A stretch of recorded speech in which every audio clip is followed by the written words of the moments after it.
दोस्तों, जैसे कि आप जानते हैं कि PACL इंडिया लिमिटेड का रिफंड प्रोसीजर 2016 से चालू है और अभी तक 15,000 रुपये तक का रिफंड प्रोसीजर ऑनलाइन के माध्यम से गिने चुने निवेशकों को दिया जा रहा है।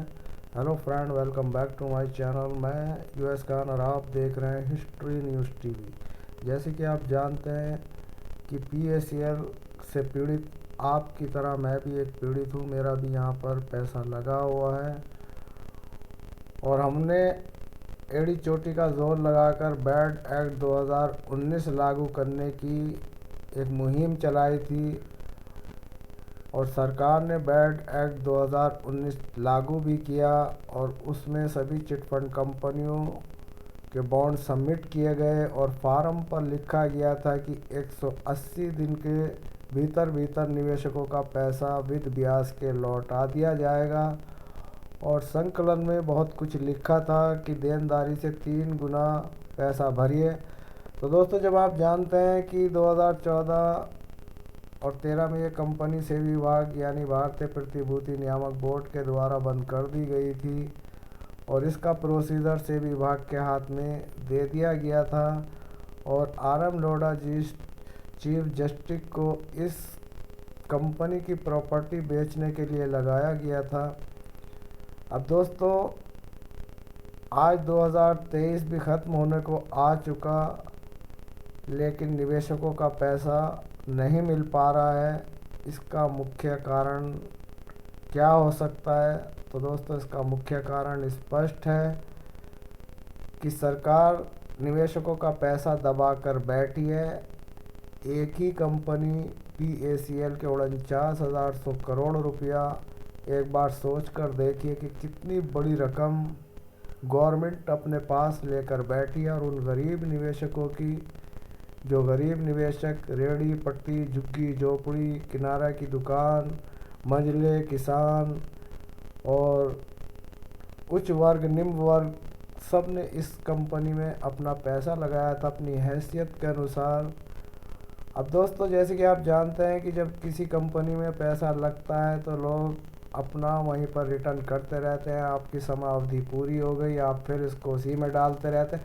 कुछ ऐसे भी निवेशक हैं जिनका यहाँ पर लाखों रुपया फंसा हुआ है और आज वो एक एक पैसे के लिए परेशान है। विगत 4 साल पहले से 2-3 साल तक कोरोना काल में निवेशक परेशान रहे, उनको पैसा नहीं मिल पाया और वो वक्त, बुरा वक्त भी गुजर गया, लेकिन आज तक निवेशकों का पैसा नहीं मिल पा रहा। तो दोस्तों, ये एक कंपनी की समस्या नहीं है।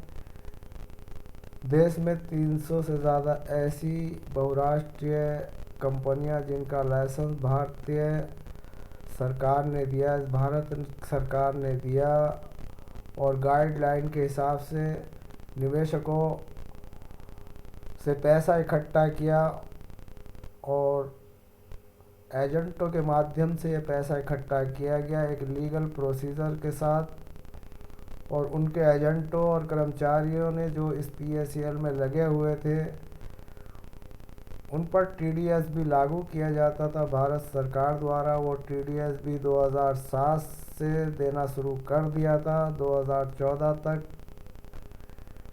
बराबर ये काम अच्छी तरीके से चल रहा था। जब कंपनी के छोटे से छोटा एजेंट भी आपके TDS यानी कि आपको दे रहा था, तो फिर ऐसी क्या समस्या आन पड़ी कि पूरी कंपनी को एक ही झटके में धराशायी किया और उसके संचालकों को जेल में डाल दिया और उनकी प्रॉपर्टी को कब्जा कर अपने अंडर में कर लिया। और निवेशकों को अगर पैसा देना होता तो कंपनी के द्वारा ही दिया जाता। कंपनी को केवल 3 महीने का टाइम दिया गया कि निवेशकों का पैसा लौटा दिया जाए। अब आप समझ सकते हैं कि करोड़ों की संख्या निवेशकों की थी और देनदारी का वक्त जो सरकार ने कंपनी को दिया था केवल 3 महीने का। तो दोस्तों, इन 3 महीने में निवेशकों के बॉन्ड सबमिट पूरे तरीके से नहीं हो पाए और सबमिट हो गए तो फिर इनका समय अवधि निकल चुकी थी और पूरे तरीके से इस कंपनी को बंद कर दिया गया। कि आपसे पैसा नहीं दिया गया, अब हम पैसा देंगे। तो दोस्तों कंपनी को तो केवल 3 महीने दिए गए पैसा वापसी के लिए, और सरकार ने आज यहाँ पर एक 8 साल लगा दिए, यानी कि 1 दशक होने वाला है, और निवेशकों को कछुआ चाल से रिफंड प्रोसीजर परोसा जा रहा है। और ऐसे प्रोसीजर में वो बड़े निवेशक जिनका पैसा यहाँ पर लाखों रुपया लगा हुआ है, किसी ने अपनी बेटी की शादी, किसी ने अपने बिजनेस, किसी ने बच्चों की पढ़ाई, किसी ने अपने मकान, न जाने कितनी ऐसे निवेशकों के सपने यहाँ पर तोड़े गए, भारत सरकार द्वारा तोड़े गए। अगर सरकार चाहती तो निवेशकों का पैसा कंपनी द्वारा दिला सकती थी, क्योंकि कंपनी भागी नहीं थी, कंपनी निरंतर अपने काम को अंजाम दे रही थी और एक तरक्की की बुलंदियों पर चलती जा रही थी। तो दोस्तों ये अडानी अंबानी का ज़माना है, यहाँ पर निवेशकों के हितों को नहीं समझा जाता, यहाँ पर केवल अडानी के बच्चों को गोद खिलाया जाता है। निवेशक जाए भाड़ में, कोई कुत्ता अगर गाड़ी के नीचे आ जाता है तो उसको गोद मीडिया उछाल उछाल कर दिखाती है कि देखिए इस कुत्ते को, ये जो है फला मंत्री जी ने इसको कितना सपोर्ट किया, इसको अस्पताल ले गए। अरे यहाँ पर एक कुत्ते नहीं हैं, यहाँ पर 49,000 करोड़ रुपए जो निवेशकों की गाड़ी कमाई है, वो कमाई इस वक्त सरकार के अंडर में फंसी हुई है, उसको देना सरकार के बस की बात नहीं है। एक बार फिर से कंपनी को अथॉरिटी दी जाए, वो निवेशकों को पैसा दे सकती है। हालांकि बहुत कम ही PSL इस पैसे का जो मैटर है उसको बहुत पहले देने को उसने कहा था। RM डोडा ने न जाने कितने ऐसे ऑप्शन निकाले थे, उन ऑप्शनों को भी फेल होते यहाँ हमने देखा।